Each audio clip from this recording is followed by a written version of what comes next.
We'll call the City Council regular meeting for Monday, June 5th, 2006 to order. Please stand for the Pledge of Allegiance.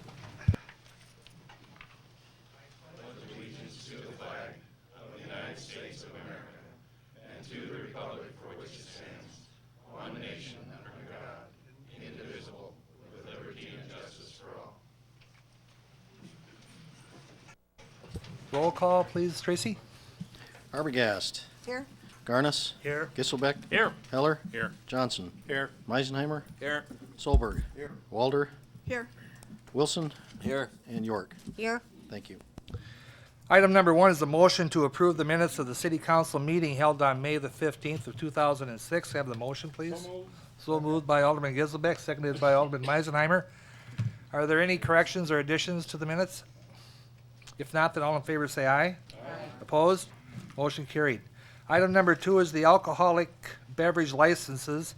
That's package and on-off sale malt beverage.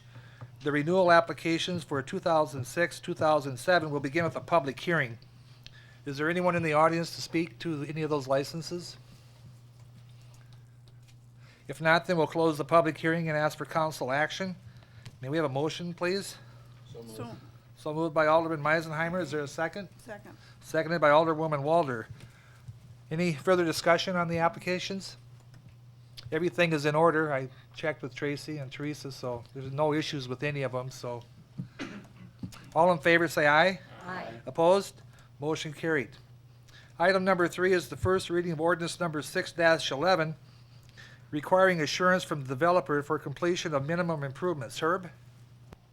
Thank you, Mayor and member of the council. This is first reading of ordinance 06-11 to amend section 21.5023 of Title 21, which requires assurances for completion of minimum improvements. This is first reading, no council actions required tonight. The purpose of this revision is to remove references to a time frame for review of letters of assurance. The current ordinance reference is 3 years. That those are supposed to come back to the city council for review. Secondly, would be to require submission of the letter of assurance with the plat prior to city council approval of the plat, and finally to require recording of the said letter of assurance with the plat at the register of deeds. Basically, it's clean up and to I think provide better clarification of the ordinance. At this time, I'd be happy to answer questions. Are there any questions from the council? Yes. Would this ordinance have been grandfathered in any of the people who are violating this ordinance? Would they, any kind of a grandfather in to get them out of it, out of any hot water? I guess that would be up to you folks, as members of the council. If you want to do that, I think we'll find we've got a few plats that are in a transition period for a little while as we work through this. But the intent would be to get letters of assurance in our hands, and not bring you a plat until we do in fact have all that information, so that we don't stand here and hopefully have had developers make promises and then staff's back after the fact trying to police it up. That's the intent. But those in transition, would this ordinance have anything to do with those? Give the city any more authority to get something done? I think our intent has always been with developments to have the letters of assurance and have them in hand and be in effect. That has not always been the practice or the practicality of what's happened. This would make it really clear that we're not going to approve plat unless you've got it. We've actually been working along this regard for a while, so this isn't or shouldn't be new information to the people we typically deal with. Are there any other questions for Herb? If not, then we'll move on to item number 4. Is the first reading of ordinance number 6-12, regulating uses and activities within the AP Aquifer Protection Overlay District. Herb? Again, thank you. Again, first reading, no action required, but This revision is in front of you because review of our current aquifer protection ordinance indicated that the city isn't protected from the installation of septic tanks within the city's plating jurisdiction outside of the city limits. So everything I'm going to discuss from here on alludes to that. I'll refer to it even though it's not as that joint jurisdictional area. It's that plating area as mandated by state law right outside the city limits. At the direction of the Public Works Committee and the Watertown Plan Commission, staff was directed to draft language which you have in your packets tonight. This language is only applicable when land in the city's platting jurisdiction is being platted and addresses existing lots of record and newly platted lots in the county residential district, the Lake Park district, commercial and industrial districts that come to the city for approval. Let me just explain real briefly what a lot of record is. In the agricultural residential zone, a lot of record is any legally described or platted lot that was done prior to 1976. The Lake Park district is any lot platted or legally described prior to 1974. And in the commercial and industrial zone, any lot platted or legally described prior to 1997. The revised language that you have in front of you states that for already platted lots of record and newly platted lots for residential use that are over 35 acres, one septic tank will be allowed whether it's over the shallow aquifer or not, and will be treated as a permitted use. All other situations will be treated as conditional uses and will require a hearing with the Board of Adjustment. If over the shallow aquifer in the ag residential district and lots are between 5 and 35 acres, a septic tank and drain field or a sealed holding tank will be allowed. If less than 5 acres, only a sealed holding tank would be allowed. In the Lake Park district, a lot of record of greater than 2 acres can have a septic tank and drain field or sealed holding tank. If less than 2 acres, a sealed holding tank would be required. Commercial and industrial properties of greater than 10 acres would be allowed a septic tank and drain field or a sealed holding tank. Less than 10 acres would be required to install a sealed holding tank. And landowners will have to provide annual pumping records at the request of the county or the city. For newly platted lots, and when I refer to newly platted lots, that's plats that would be brought in front of you from henceforth. In the ag district, this ordinance revision is intended to restrict the installation of septic tanks on development of less than 35 acres so that small pockets of septic systems don't continue to occur. Staff's concern is and has been that at some point in time septic tanks will fail and problems will develop. It's been proven in many other counties, and there's a lot of literature across the United States about this being a big issue.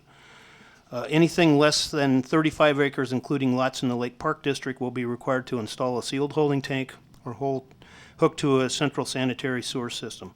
Essentially, the same approach would hold true for newly platted commercial and industrial properties. Greater than 10 acres would be allowed a sealed holding tank. Less than 10 acres would be required to hook to a central sanitary sewer.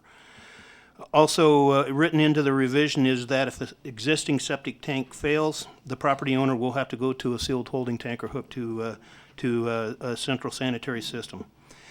Finally, written in this revision at the request of municipal utilities is the requirement for a conditional use hearing before the Board of Adjustments for gas stations, fuel holding facilities in the aquifer protection zone for an area north of 6th Avenue North and west of the railroad right-of-way.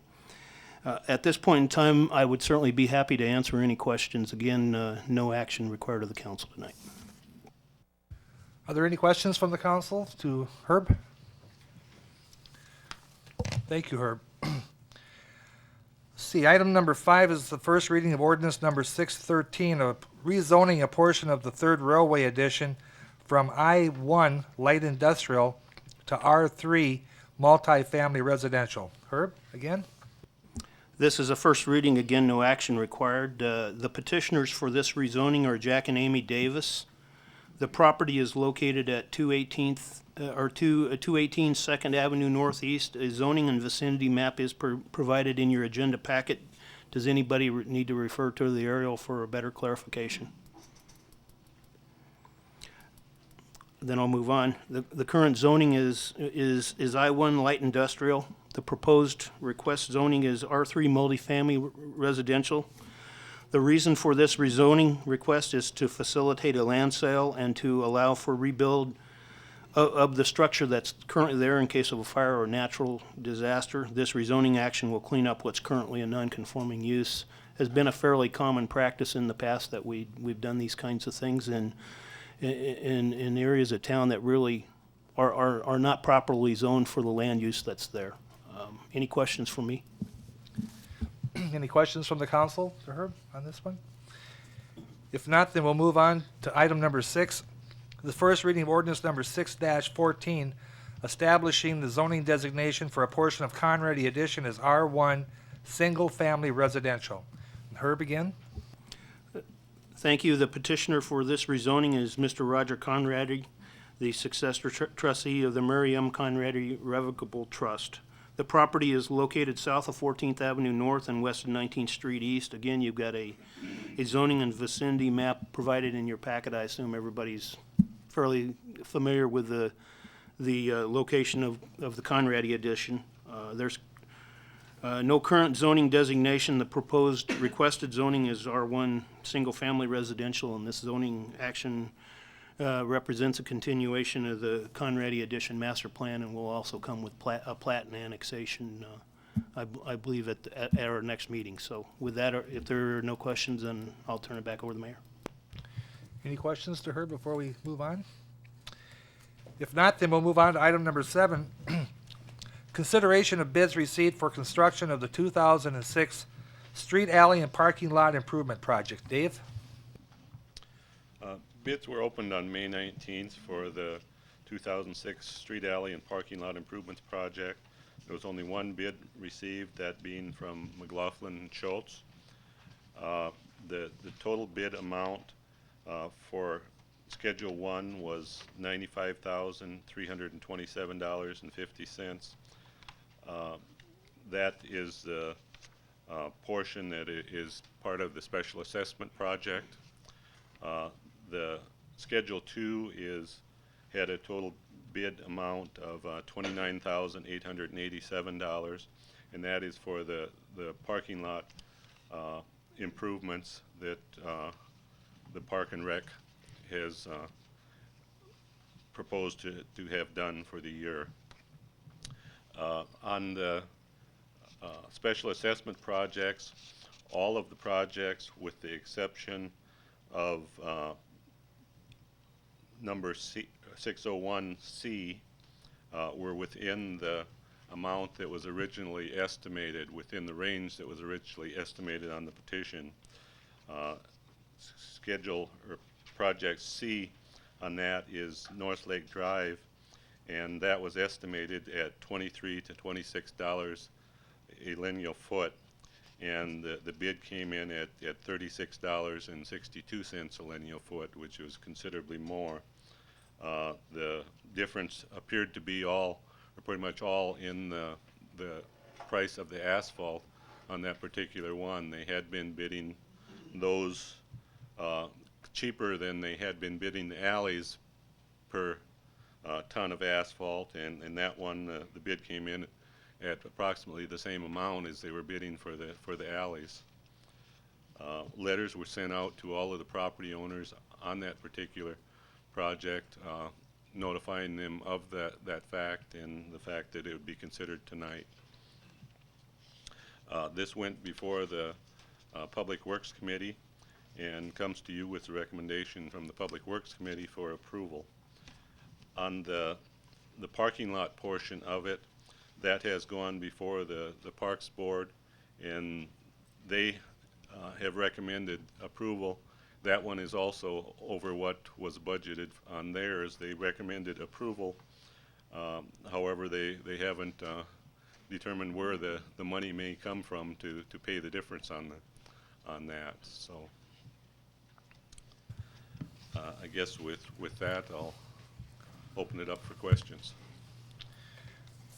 We'll begin with the motion. Is there a motion, please, to approve these projects?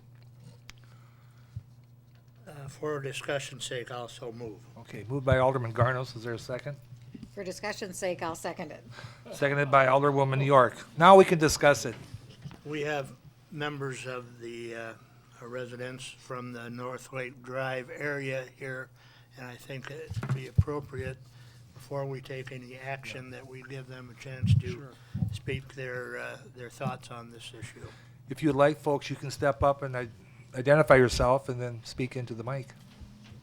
I'm Rich Thomas, and we live at 388 North Lake Drive. There are 4 landowners involved in that street improvement district when we came to the council last fall with a petition, and they are all here, and if they have something to add, they can do that. But they asked if I would speak first, so I'll do that. The first question I have a question first. With residents within the city limits, when you have a paved street in front of your house, I mean, like in a new subdivision, how does that work? I mean, is everybody that's an eventual owner assessed a cost that deals with that street, or is the developer responsible for that? Typically, that's part of the development, development costs in a new development. The developer is going to provide the street, but then eventually that gets passed on through the lot sale. Okay.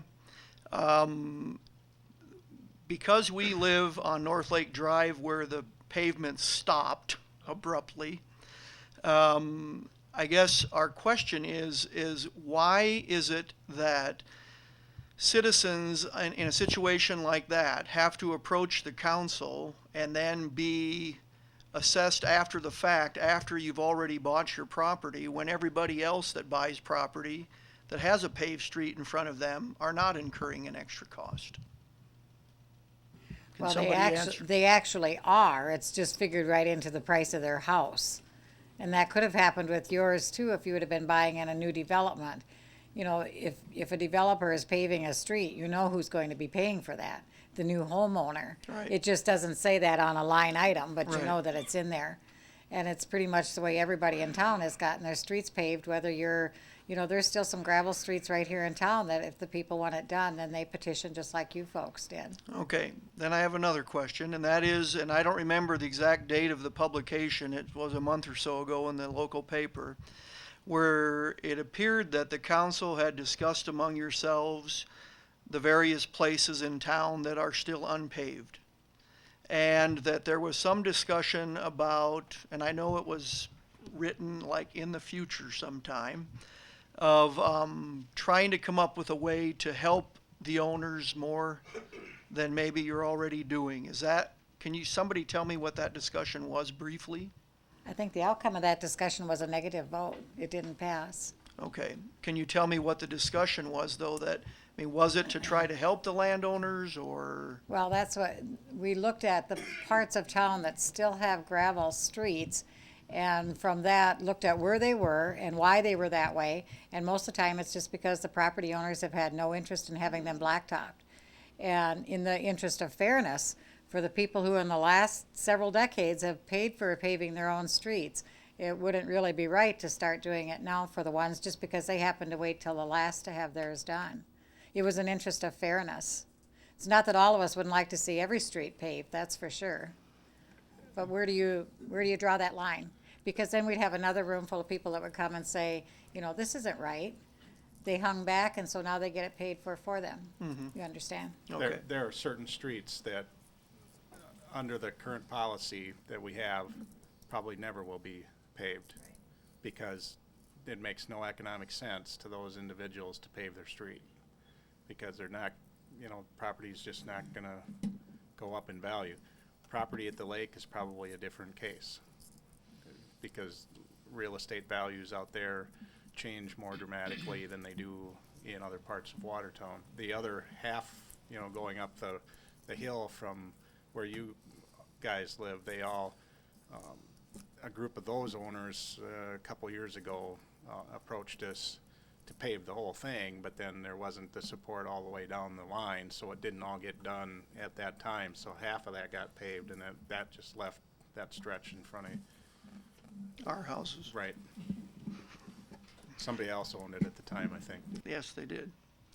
Okay, a couple other things. and that is last fall when we approached the council and the cost estimate was given to us of the $23 to $26 a foot.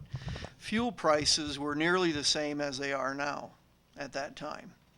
It seems to me that now, 6 months later, to attribute a $13 plus increase in a cost per foot basis is unreasonable in justifying that by simply the rise in fuel costs. I mean, that just seems, it's almost a 50% increase over what the cost estimate was at that time.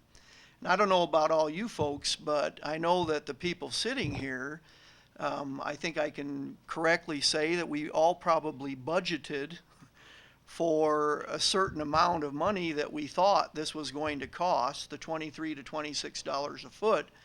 And now if you are like us, a 100-foot property owner, I mean, we're facing almost a $1,300 increase in cost. A 50-foot property owner is looking at $600 increase in cost. And I mean, that's a sizable amount of money for a landowner, I think. And I want you to understand that I'm not here to say that we don't want our road paved, because we do, but we're concerned about one, only getting one bid. I don't think that's a healthy environment, but I know you don't have any control over that, because I sat in a city council seat for 8 years myself where I used to live, and my wife reminded me, remember what it's like to be on the other side of the table when somebody approaches you about something like this. And I mean, and I understand that, but it just seems that, you know, and again, I'm not pointing a finger at McLaughlin and Schultz either, I mean, but to attribute an increase in cost simply to the increase in fuel costs, I mean, a company like that knows what's going to happen with fuel costs, especially when the summer rolls around, that they're going to be higher than they would have been before probably, and they fluctuate almost on a daily basis. So I guess what we're asking is at least some consideration, and I think maybe I got the answer to this already from Mrs. York, but that is that maybe this increase of $13, if that could somehow be shared more so that we don't have to pay the entire increase, maybe just a portion of that and not the entire thing. You know, but I mean, if that's not possible, I guess it's not possible. A couple other things and then I'll finish with this, but Mr. Johnson talked about, you know, the raise in evaluation on lake property, and that certainly has happened. My concern there too is that our evaluation goes up the same, it seems, of the owners who are on blacktop versus the owners who are on gravel. I mean, that doesn't seem to have affected that in a, you know, in a negative way, in terms of, well, your property's worth less now because it's on blacktop, on gravel versus being on blacktop. It's just the fact that it's at the lake. And I mean, to me, paving that road certainly is going to benefit us as the owners there, but it's also going to benefit all the other users of that road, and there's a lot of traffic, believe me, on that road. We don't notice that until we sit on the backside of our house and kind of watch it go by on a weekend. But also for the maintenance costs for the city, I would think would be less in terms of having that all be paved versus having that portion be gravel and the rest of it be paved. I mean, I don't know that. I'm not an engineer, but it would seem to benefit everybody, not just the particular landowners there.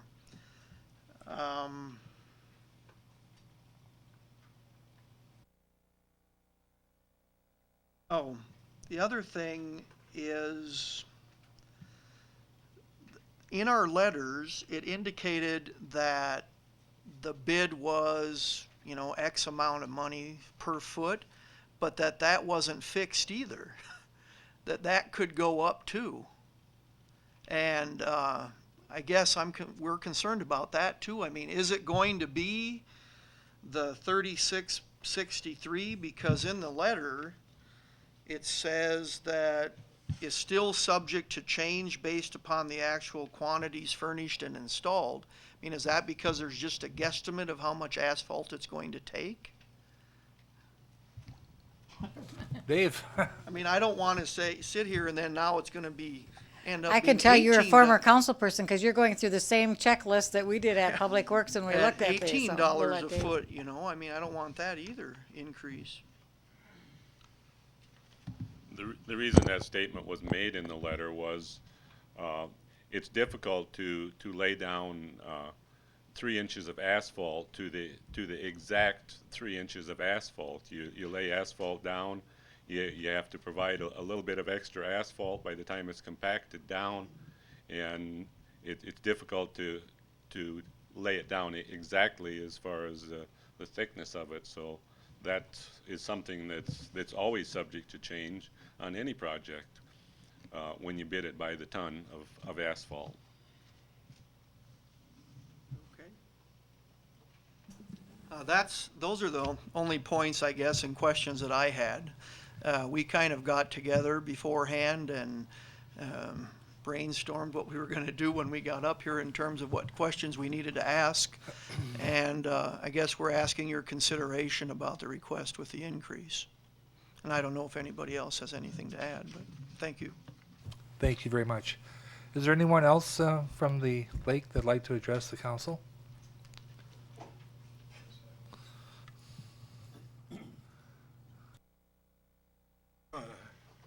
My name is Darrell Dunn, and I have the property on the corner of this area. A couple questions. First of all, I'm wondering if I'm even included in this because North Lake Drive is already paved in front of my house. You know, it's Highway 138, 139. The area that is unpaved is called Cutts Avenue. I'm sure everybody here knows where Cutts Avenue is. It's about 50 feet long, and there's nothing here about Cutts Avenue, so I don't know. The second thing, I too am wondering about, you know, the system we have here where we only get one bid. That doesn't fly good with me. And then I'm wondering about McLaughlin and Schultz. They're going to be out there redoing Highway 139 from Highway 212 all the way to 139 up to Highway 20. It doesn't seem to me like it's going to be that much more expense for them to just swing in and lay down, what is it, 200 feet of asphalt? I wonder if anybody's talked to them about that. And what are they charging for doing 139? How much is that per foot? And maybe we could pay the same price. So anyway, those are my two concerns. The other question I have is, how am I to pay for this? Is it a lump sum that's due, or is it spread out, you know? So much a year, is it included in my taxes that I pay? I don't know. So if anybody can answer that, I'd appreciate it. You know, Tuffy? Yeah, we're taking it right in cash. You are, huh? Blood or? No, it's over a 5 year, 5 or 7 year. 7? 7? 10 years. 10 years, huh? 10 years. Okay, okay. You'll be pretty old by that time, so. I'll be the same age you are. That's right. Okay. Thank you. I'm Judy Ronning. I live at 392 North Lake Drive, and I just have a couple of questions. And you mentioned 10 years. Is that interest-free? Would you like me to address that, Mayor? Well, someone, I just need to know. The city council establishes the interest rate at the time the assessments are made, which will be after the project is completed. It'll be later this summer or early fall. So that rate has not been established yet, but I can tell you that on past projects for, at least for as long as I've been here, the interest rate that the city has set is 10%. And that's so that leaves the property owner the alternative of paying installments on their taxes each year for 10 years, or up to 10 years. You always have the alternative to pay it off early, or you can pay it off up front if you can find more attractive financing in another way. Okay.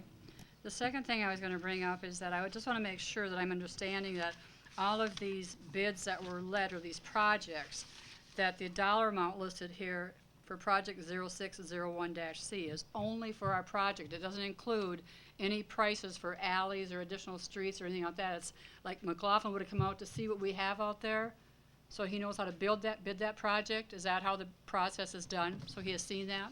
Because I questioned too, like when Daryl mentioned like 139. You know, it seems to make this price, this really scares me when I get such an open-ended estimate, and then it's called a bid, and then it's called an accepted bid with only one bidder, but it's the same token that it still may raise. I'm not used to doing business like that, so I'm a little bit concerned about the dollar amount affiliated with this here, because I'm on a fixed income now, and I budgeted according to what I got in the mail last year. And now I'm concerned that if this keeps going up, and at some point I said, forget it, I don't want this anymore, I can't afford it. But the other people do, then by the vote of, you know, consensus, I may be using your 10%, which I don't like to do that kind of business. So I would too ask for some consideration in this scenario for us. Thank you.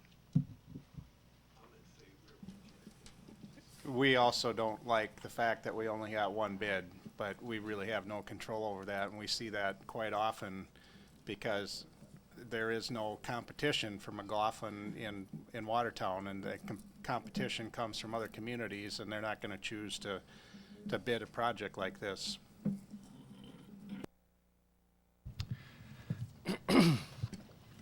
Is there any other discussion? Darrell also brought up a point about Cutts Avenue. Whose responsibility is that?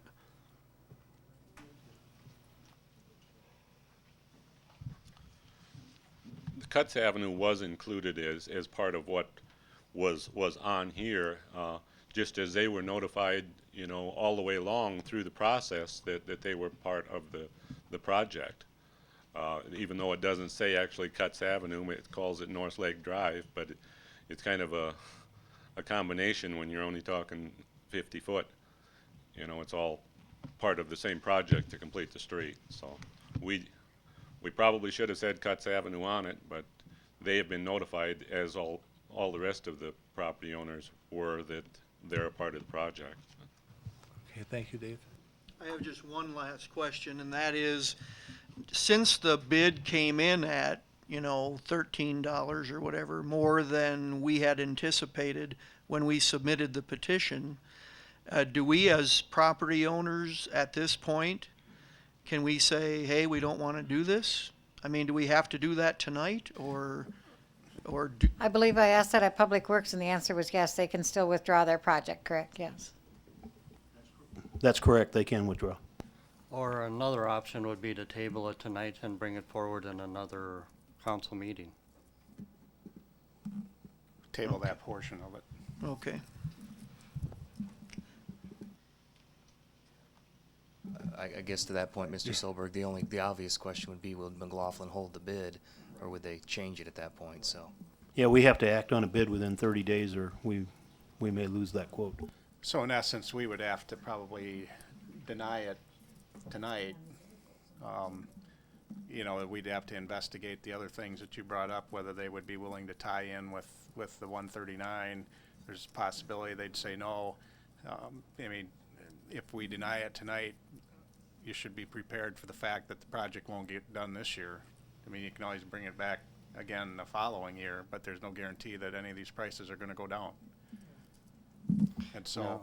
I guess we'd like to get some feedback from you, because we're not gonna, we haven't, you know, typically forced these down people's throats. And so, I mean, if you are uncomfortable with the price as it is, and don't wanna proceed, then we should know that.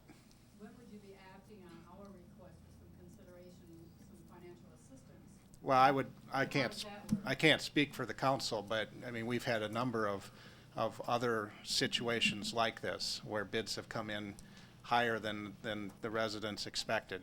And we historically have not stepped in to make up the difference. If we did that tonight, we'd be breaking brand-new ground.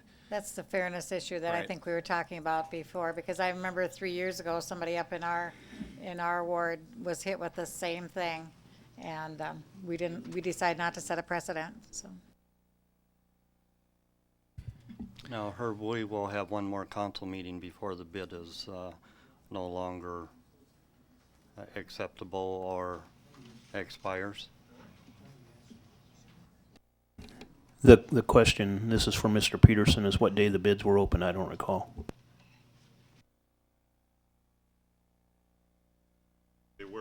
They were opened on May 19th, so 30 days would be right at your next council meeting. I guess my question would be then, if we would ask you to table that part of it tonight and maybe approach McLaughlin about some of these other issues that we have brought up, if at your next meeting the consensus was to go ahead with it, Mr. Johnson, would you feel that the project could get done if we still went ahead with it then this summer? Or? I would think if we approved it at the next meeting, it would be part of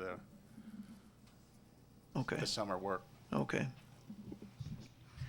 I would just add, it's just a matter of scheduling for McLaughlin and Schultz. This is a smaller project. Typically, what they do is they fit those in between whatever other project they've got anyway, so. Right.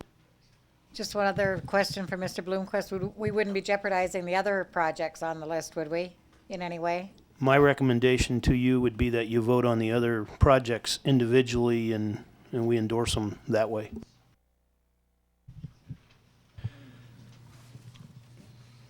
Any other discussion? I just have a question for Daryl. Daryl. Hey, Daryl. Daryl, I just have a quick question. I know where your property is there. Did you say that road, now to me it's running north and south, but I get my directions mixed up. That is paved now? Okay, I thought I misunderstood you then, because that actually runs sideways of your property, does not? Okay. Okay, thanks. For clarification, doesn't Cutts Avenue run right into an access to the lake? I was gonna bring that up, because does that get paved, how does that work with? The access will not get paved. The access will not get paved.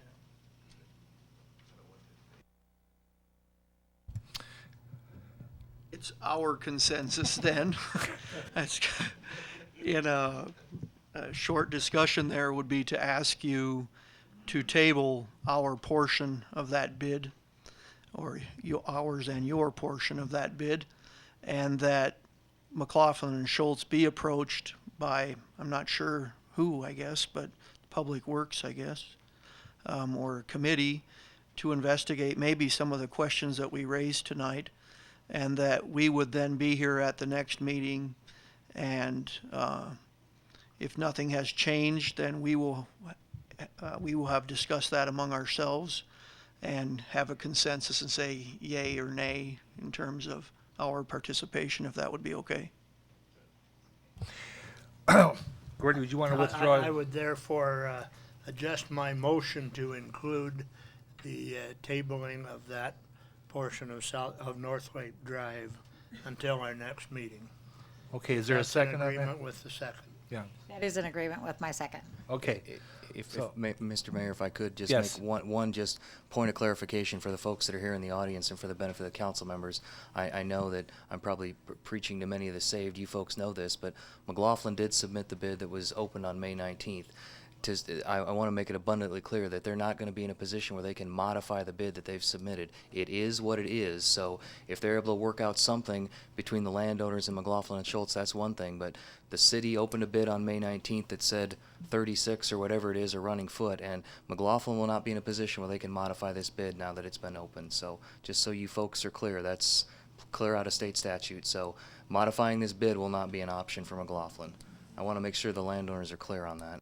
So does that mean the landowners have to be the ones to make any negotiations with McLaughlin? Is that what you're saying, instead of the city, or? I heard Mr. Thomas ask the question whether it be the Public Works Committee or the Right. landowners. I just want to make certain that this council is clear that us approaching McLaughlin and asking them to modify their against bid the would be law. contrary to state statute. Thank you.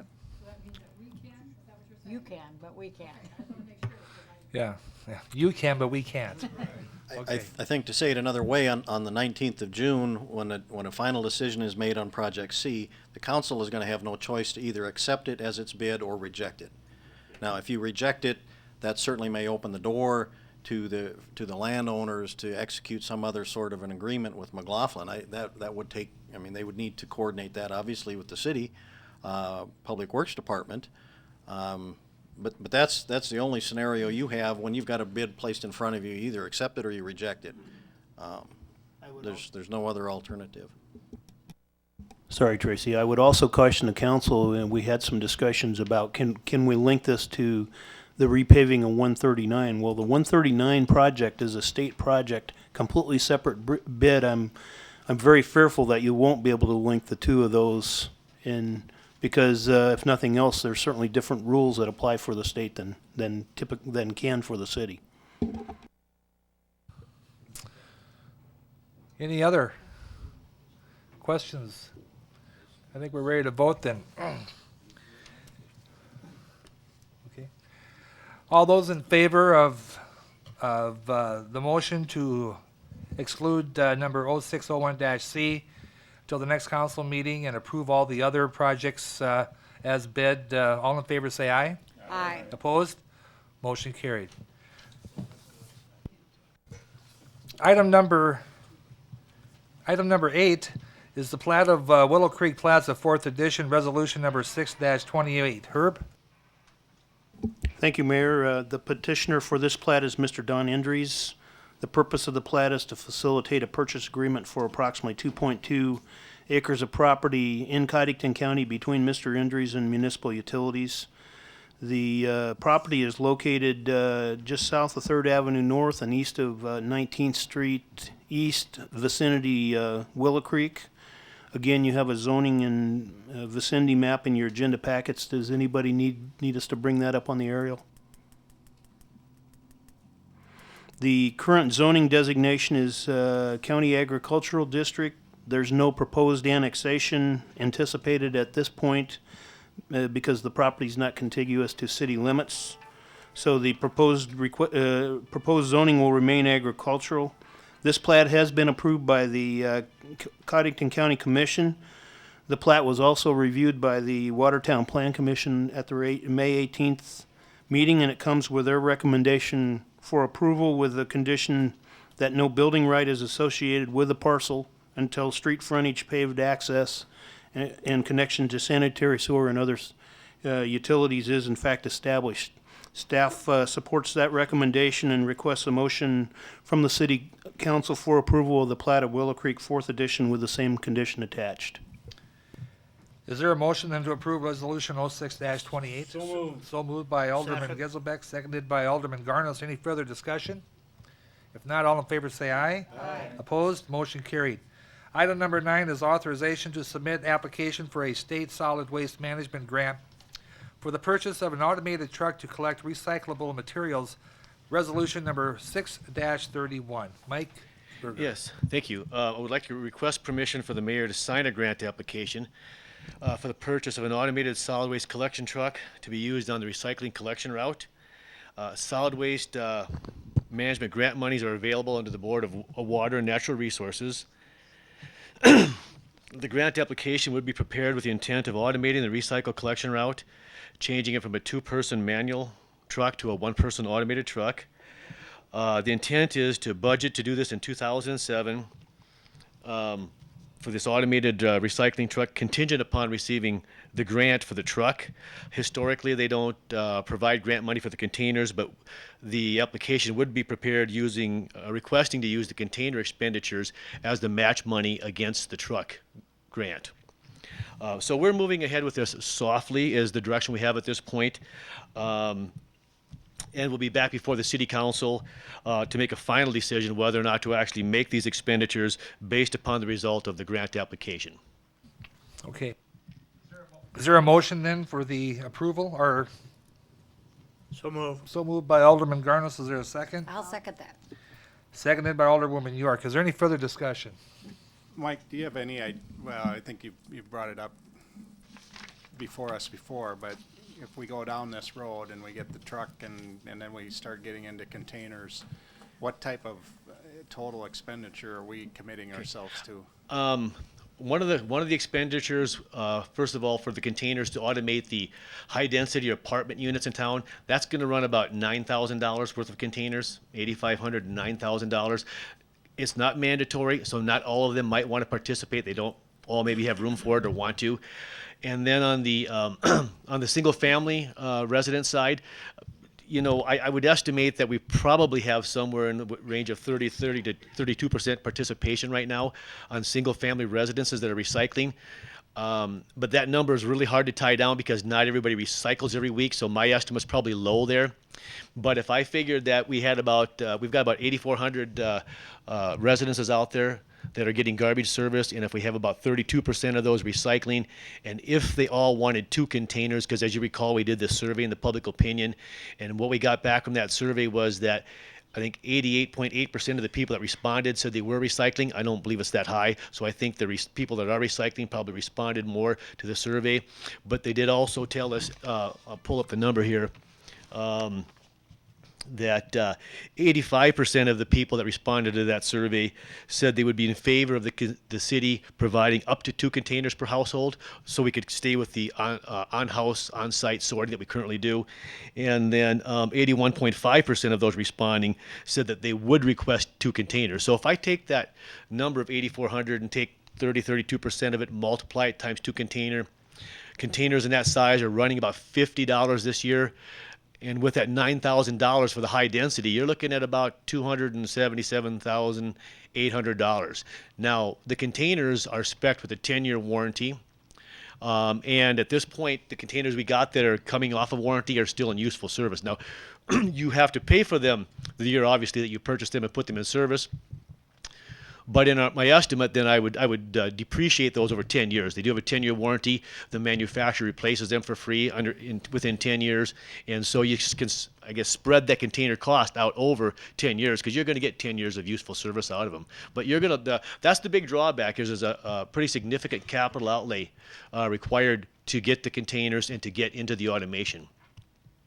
And so that's why we're, and I think in one case in the past, that board years ago did participate in some containers, but the indication from the DENR staff is at this point is they are not entertaining container requests, but would be open to a grant application using the container expenditures as the match money, and then we'd be hoping to get the $160,000 truck paid for with grant monies, which would be free grant monies with a 5-year lien against the truck. And so I guess the point this is it's a big expenditure, and that's a minimum probably, I think, on the containers because there's probably more people recycling that aren't doing it every week. There's also, once you offer the containers and you offer these nicer containers with the attached lids and the nice wheels, I think, well, the survey also indicated that a lot of people that aren't recycling would consider it if we provided the containers too. So it can go up from there. If every house in town wanted 2 containers and they were in that $50 price range, you'd hit $840,000 real quick. So I guess the direction from Public Works on May 9th was to proceed with a grant application, budget for this, but let's see where that grant falls before, you know, that doesn't mean we're really going to go forward with it until we see where the grant falls and maybe try and get a better estimate on where the container cost could be because it's a real wide range on container expenditures.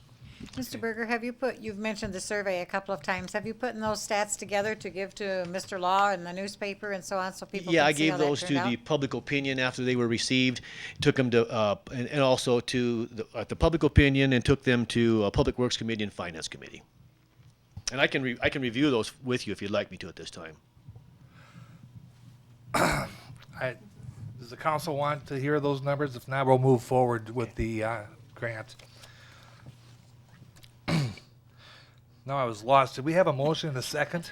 We did, okay. Then all of those in favor of the resolution number 06-31, say aye. Aye. Opposed? Motion carried. Thank you, Mike.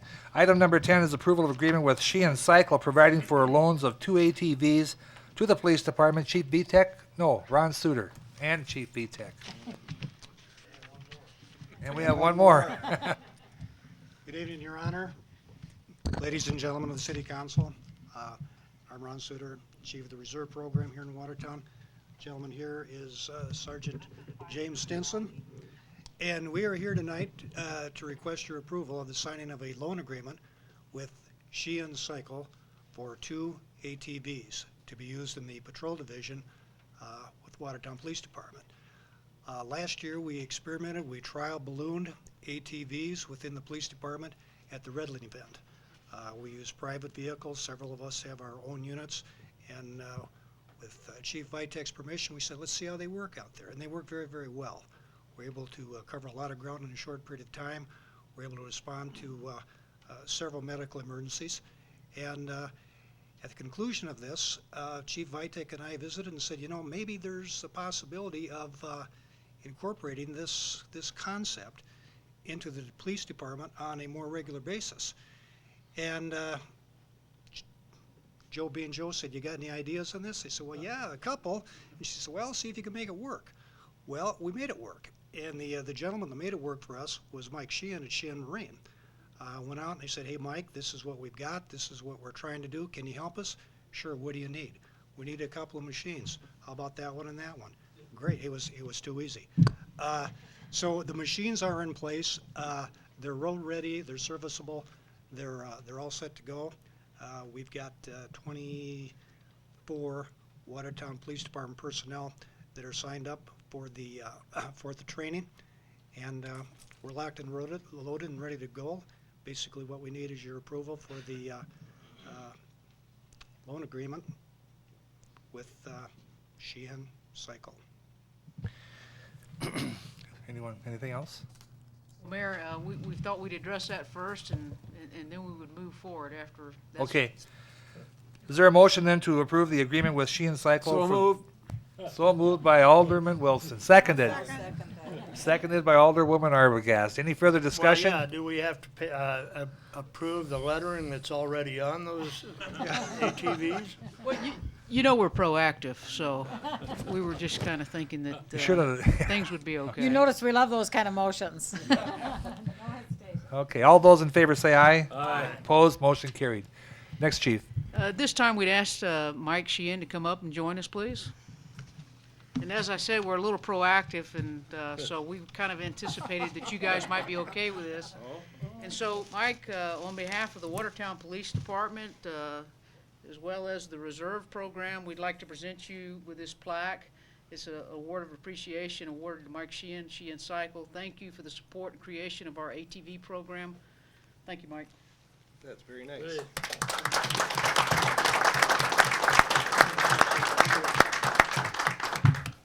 You know, a year ago when I heard about we're going to get a new chief, I really had, wow, where's she coming from, all this, like everybody else in the community. But a year later, you don't say no to her, I'm going to tell you. And she just don't take no, and she's a wonderful chief of police, and I'm happy to work with you. Thanks, Mike. Okay. Thank you, Mike. Thank you very much. Mike, we appreciate your willingness to use your talents and your resources to help this community. Those are the types of things that make Watertown a great place to live and a stronger place for all of us. Thank you very much. It's nice, and hopefully we'll talk to you down the road. Okay, thank you, Mike. Item number 11 is the authorization to advertise for bids for construction of the Wisty Animal Nutrient Management System project. Mike Williams? Good evening, ladies and gentlemen. We're about to begin construction on number 30 of the Animal Nutrient Management Systems, or basically feedlot containment systems. This one is a little different than those that we've accomplished because we've really got all the easy ones done, and the tough ones present some unique problems as far as the manure getting to the river or the proximity of the river to the feedlot and to the ownership of land or the ownership of silos or what have you that cost more to move than to try some innovative management systems. We have been fortunate to visit with a dairy operation that is using a covered stacking facility is what it's called. The stacking facility means that there's a barn over the top of all the manure that's collected from some up to 300 animals in this particular group, and it can be contained inside there for up to a year. And there's no moisture involved with it. There's no odor with it, which is a real positive thing. Here before, we've been just working on the containment of the liquids that run off the lot, get knee deep in there and run down in there and eventually run out into the stream. And we've been putting holding ponds. And those holding ponds don't last much. With a 25-year event or a 50-year event, which is a 4 or 6 inch rain in 24 hours, can fill them up and they run over into the creek. And this particular facility is not going to have any liquid runoff. The landowner has agreed to take down all the fences of his current feeding lot operation, leaving enough room for 2 horses for the kids. And the rest of it, the interesting part of it, the manure on the inside is becoming very valuable. It's a compost by the time it gets to be a year old. And it has a very great value to the surrounding landowners who are growing crops. For the cost of fertilizer these days, the recycling of that at the right time of year so we don't get any runoff is very important. So what we're asking, we're working with this gentleman on a number of issues, but what we're asking is permission to bid the cover. It's called a hoop barn, and we're asking permission to bid that portion. So moved. So moved. Is there a second? Second. Seconded by Alderman Solberg. Any further discussion? How much are we looking at there, you think, Mike, on that? Our total cost is going to be up around $75,000. The last one we did was $200,000. Wow. So we're looking at some major improvements here. You bet. I really like the idea. Plus, we don't have the air pollution, and if we can get the remainder of the 40 or 50 that are left out there, that if they would do something like that, we're a step ahead of the NRCS this time. They're still discussing it, how to finance it. We're already moving forward. We're not calling it a barn. We're calling it a stacking facility. Is what There we we're go. calling it. So it's semantics, but anyway, we can fund it. Okay, And good. they can't yet. All those in favor say aye.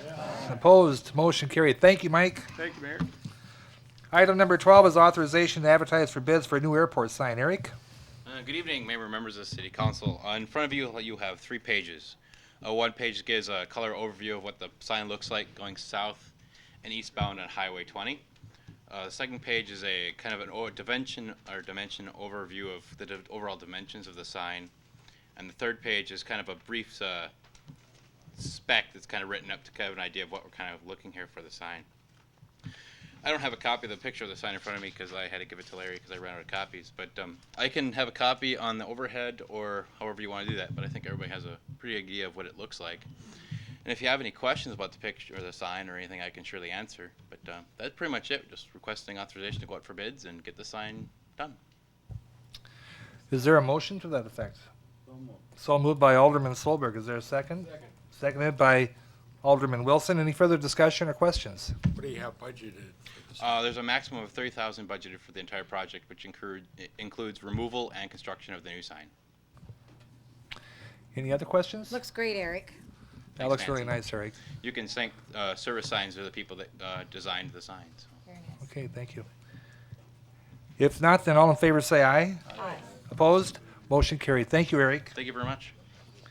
Item number 13 is consideration of the Fire Department 2006 budget amendments by a $45,950 contingency account transfer to fire truck account. And we have a truck for $13,500, a truck body for $29,550, and a tank for $2,900. And Mike? Good evening. Do we need to have the overhead here? Or this isn't hooked up to your computers also, is it? Okay. Can we go, please?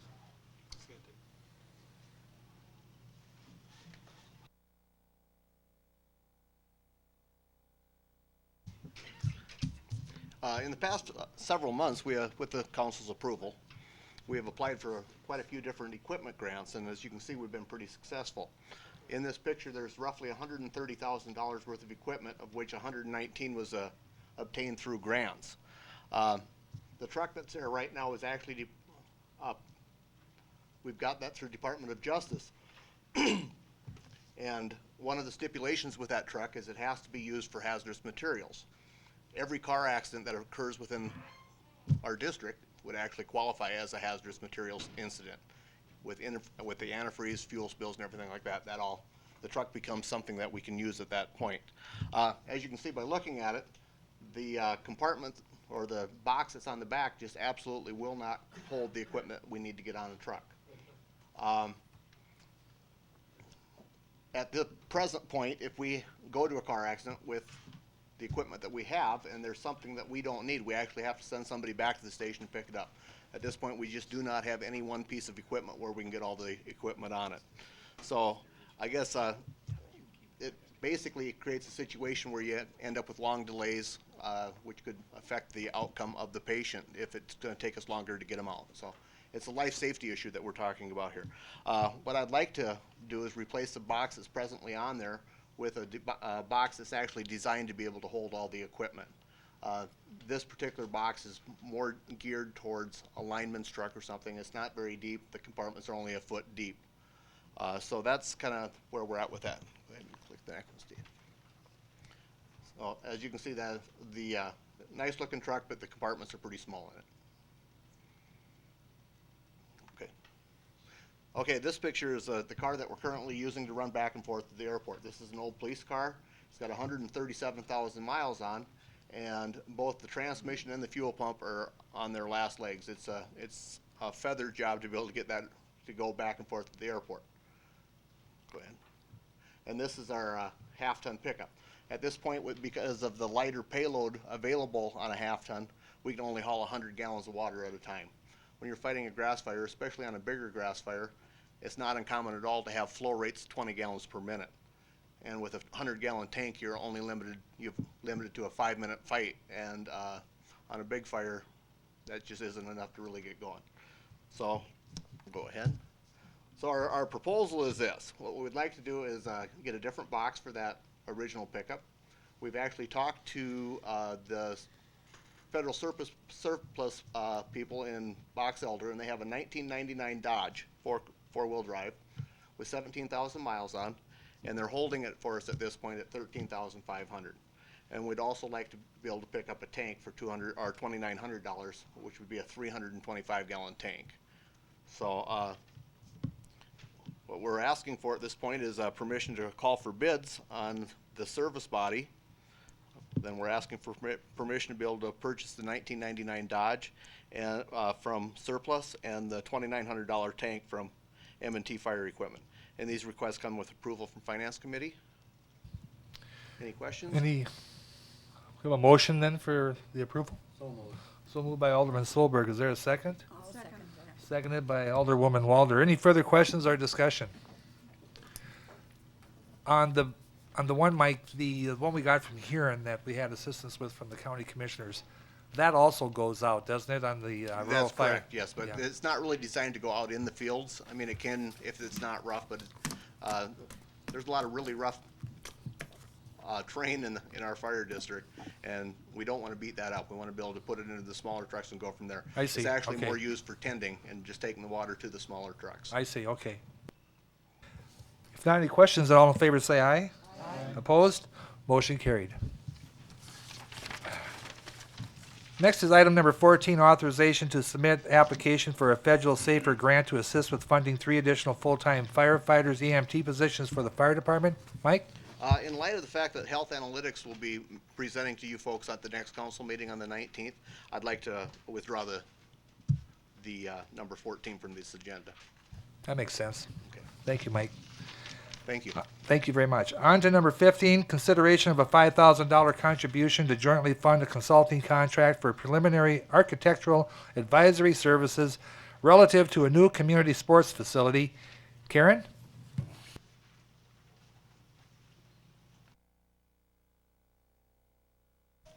Good evening, Mayor Fox, City Council.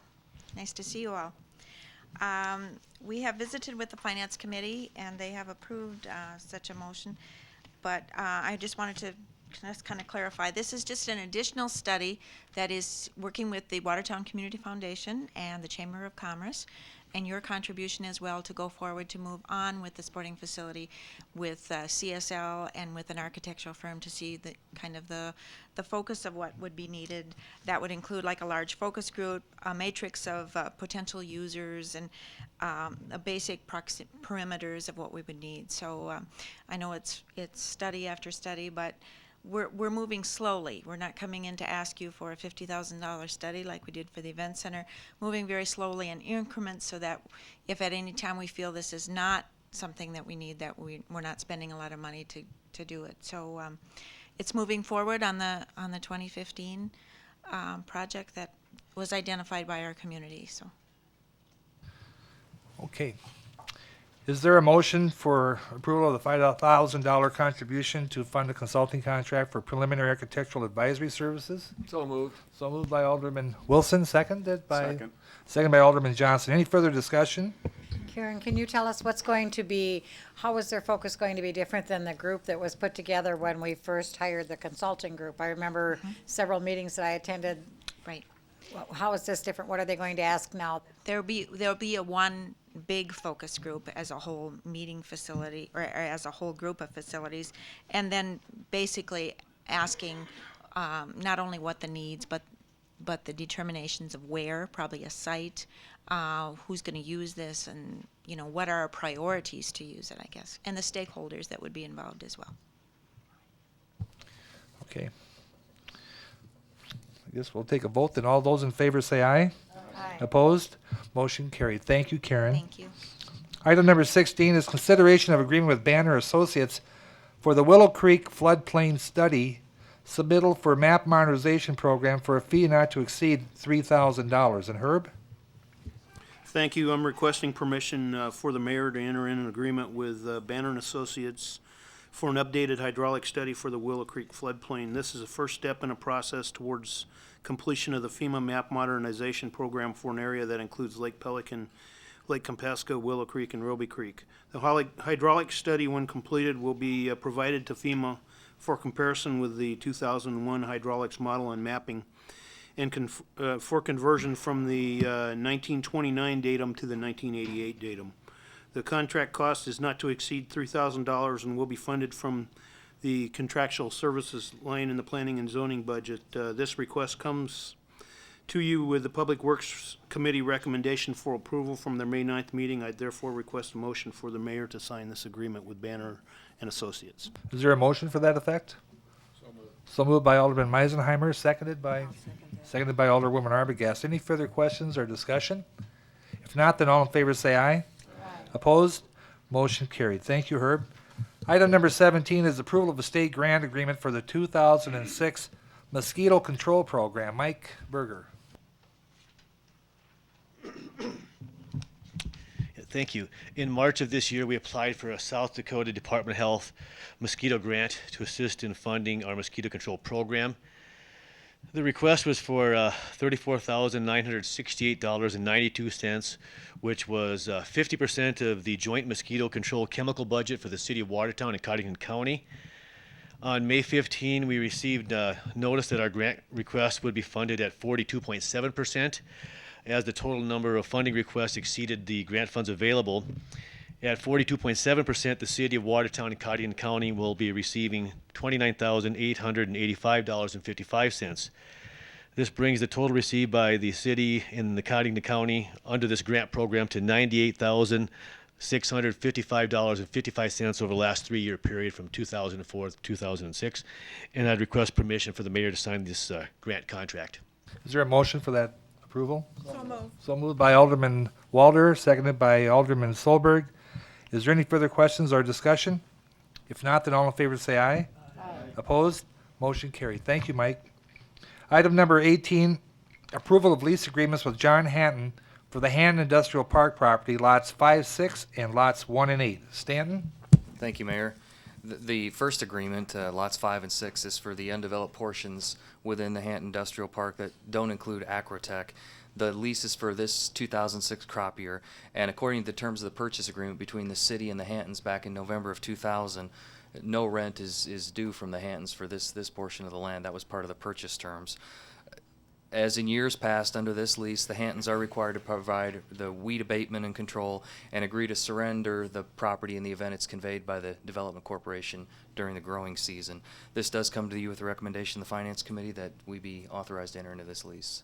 And we'd be voting then on both A and B then, Stanton? And I could, Mayor, go ahead and cover lots 1 and 8 as well. Okay. The second lease is for those lots within the Hanton Industrial Park for the 2006 crop year. And under this lease agreement, the Hantons do pay the city some money.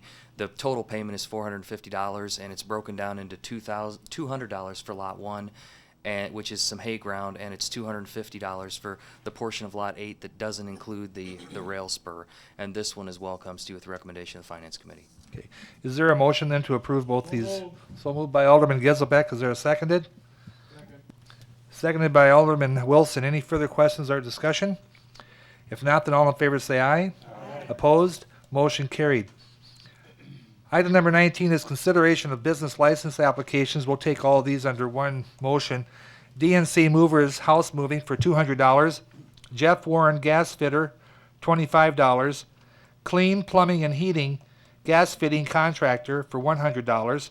Shane White Gas Fitter, $25. Tom Lanning Gas Fitter, $25. Could we have a motion to approve those license applications? So moved. So moved by Alderman Johnson, seconded by Alderman Solberg. Any further questions? If not, then all in favor say aye. Aye. Opposed? Motion carried. Item number 1 is approval of bills and payroll and authorization to issue payment. Can we have a motion then to pay the bills?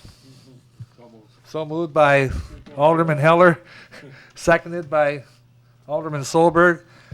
Any questions or discussion? All of those in favor say aye. Opposed? Motion carried. Next, we move to the open. I guess one thing I'd like to talk on the open is the wonderful time we had at the ribbon cutting at the of our new Family Aquatic Center. It was just a great time.